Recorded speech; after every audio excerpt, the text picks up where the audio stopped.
कैमरे में इन युवाओं को देख रहे हैं, ये युवा ही हमारे देश के भविष्य हैं। भविष्य इसलिए हैं क्योंकि इनके कंधों पर ही ये दायित्व है कि किस तरीके से भारत को एक विश्व गुरु बनाया जाए। लेकिन इससे भी ज़्यादा महत्वपूर्ण ये बात है कि इनको मार्ग प्रशस्त करने वाला, डायरेक्शन देने वाला कौन है। नमस्कार, ये है सी टाइम्स नेटवर्क और आप देख रहे हैं द पत्रकार बाबू की चुनावी यात्रा क्या बोलता है बुंदेलखंड। हम लगातार चुनावी यात्रा में लोगों से मिल रहे हैं, जान रहे हैं कि किस तरीके से सिचुएशंस हैं हर जगह पे बुंदेलखंड में।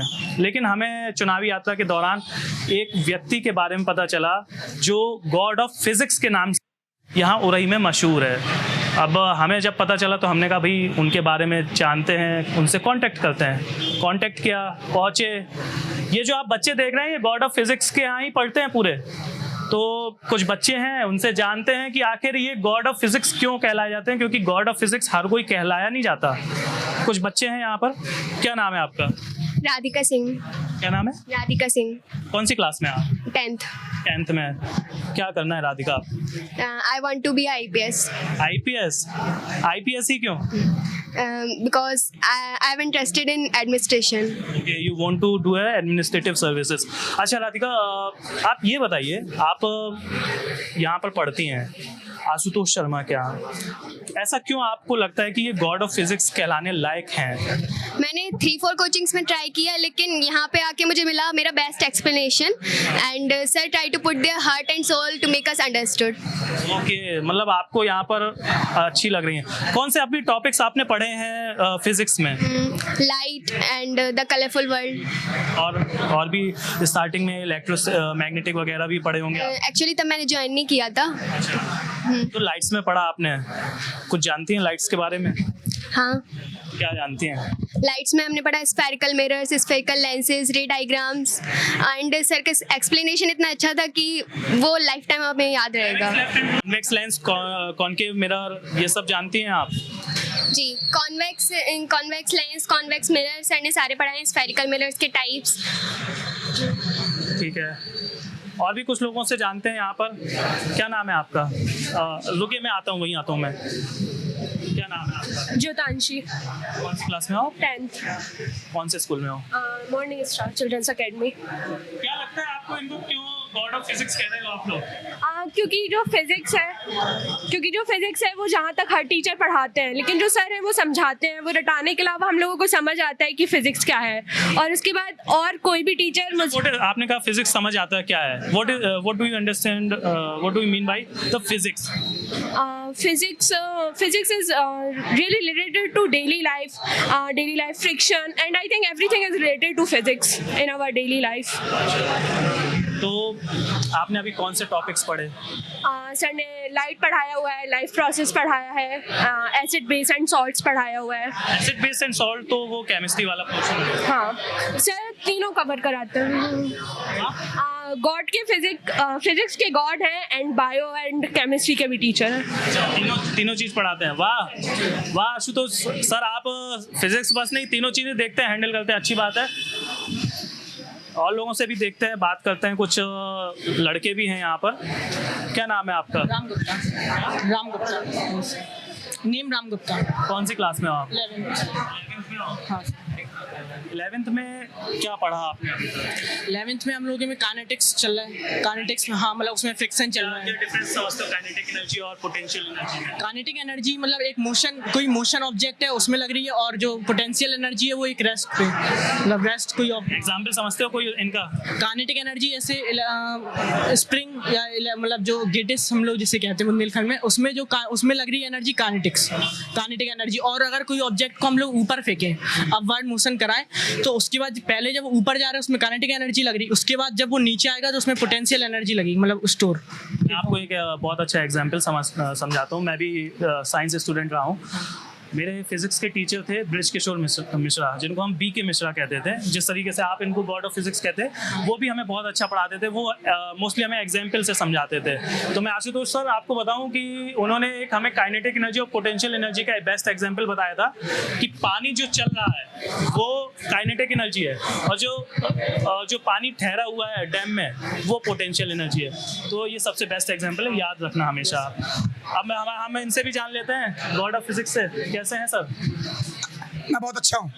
आप खुद ही पत्रकार हैं, माने हुए पत्रकार हैं उरई के, तो ये बच्चों को पढ़ाने का दायित्व कैसा है? बच्चों को पढ़ाने का दायित्व तो ऐसा है, सबसे इम्पोर्टेंट बात जो मुझे इनमें नज़र आती है कि भारत एक ऐसा देश है जिसमें 45% जो पॉपुलेशन है वो यूथ है, और अगर देश कुछ करना चाहता है तो न्यू एजुकेशन पॉलिसी के साथ, यानी कि रट्टाफिकेशन नहीं।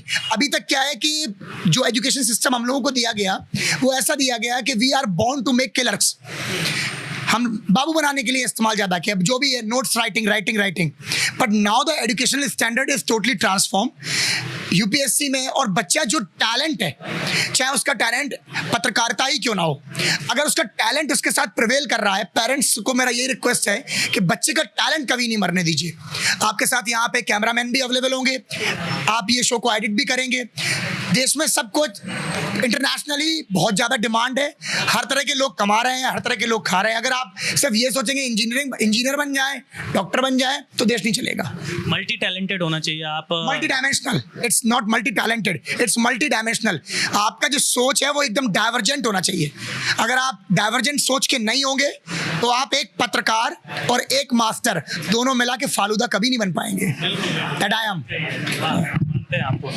आशुतोष जी, आपने बहुत सारे बच्चे, जैसे अभी हम देख रहे हैं, काफ़ी बच्चे, मुझे लग रहा है 60-70 बच्चे यहाँ पर बैठे होंगे। नहीं, 150 है। ये 150 बच्चे हैं। ये पानी बरसा है तब की बात है। हाँ। गुरु, अभी हम आ रहे थे तो पानी में भीग भी गए, तब ये कंडीशन है। 150 बच्चे। अभी कितने बच्चे और एब्सेंट होंगे आज? नहीं, ऐसा तो नहीं है। इस बारे में बोलना ज़्यादा उचित इसीलिए नहीं होगा because we are going through a certain pandemic.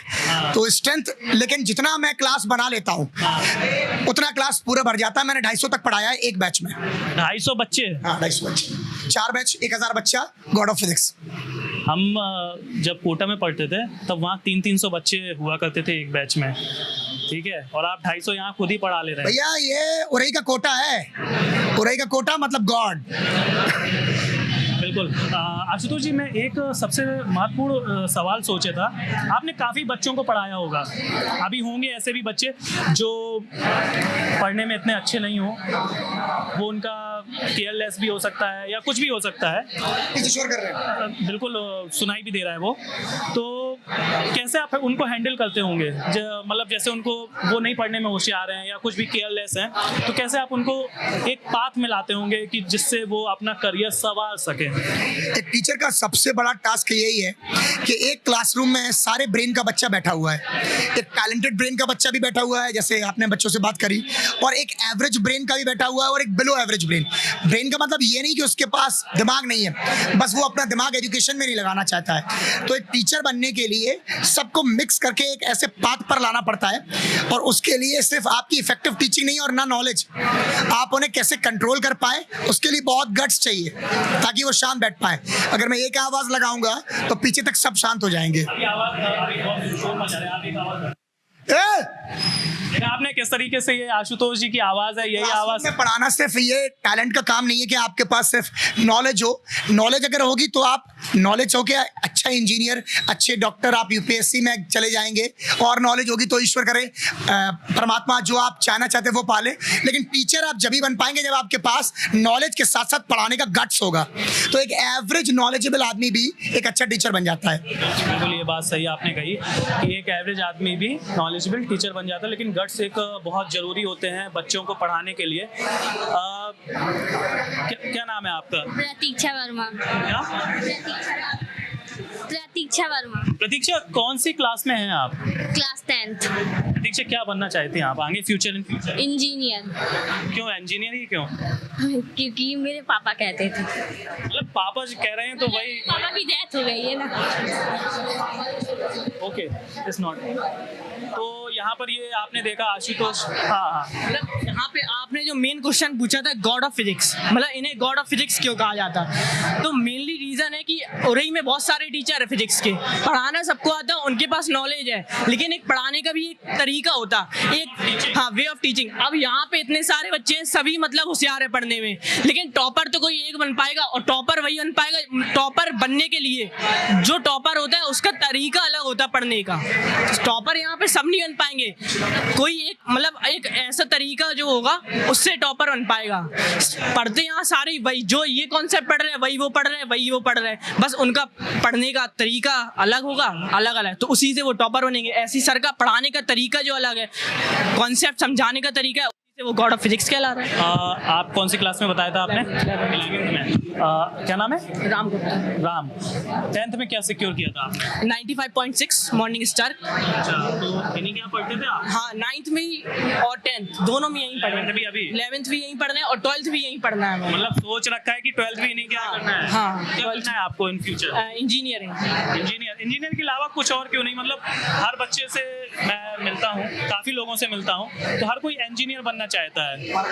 और कोई और कुछ दूसरा हमने सोचा है मोटिवेशनल। हाँ, मतलब हमने ये, जैसे हमने ये चीज सर ही से सीखी है। जैसे सर एक टीचर हैं, टीचर के साथ वो पत्रकारिता भी कर रहे हैं, तो एक मतलब एक काम तो कर ही रहे हैं साइड में, और तो हमने एक जैसे इंजीनियरिंग बनना है, उसके साथ हमें मोटिवेशनल लोगों को मोटिवेट करना है। मोटिवेट करना है।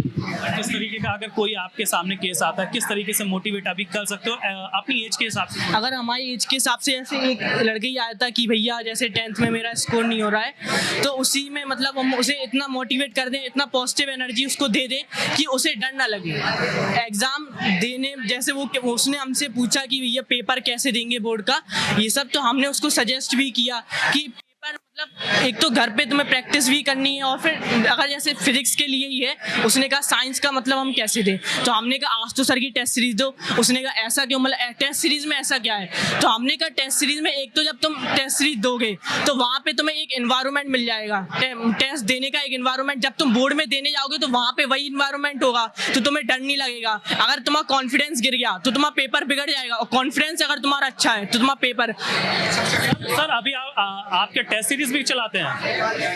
That is a unique program which was initiated by my brother शीतल।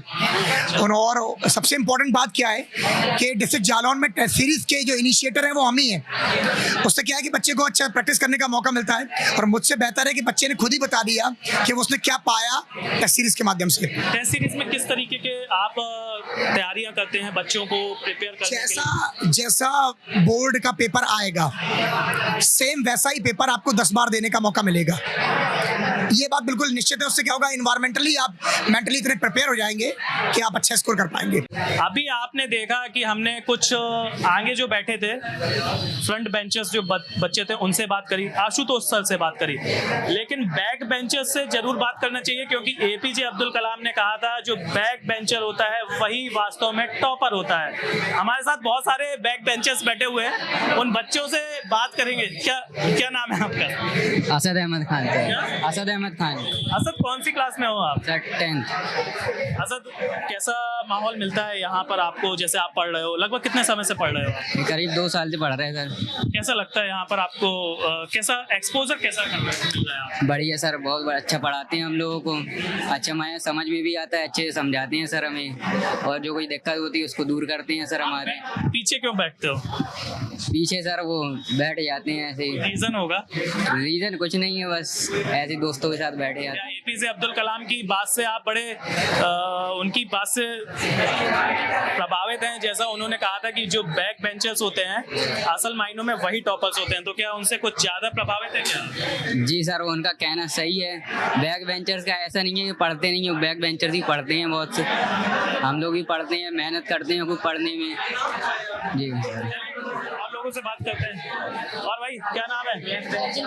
क्या? अर्जुन पोरवाल। यार तुम बड़े आज पठानी सूट पहने हो, क्या बात है? कुछ खास है क्या? नहीं सर, ऐसे ही पहनते। कोई है क्या खास बात आज? कोई नहीं है सर। अच्छा, नहीं सर। कौन सी क्लास में? 10th। अच्छा, आप ये बताओ 10th में अभी तक आपने क्या पढ़ा?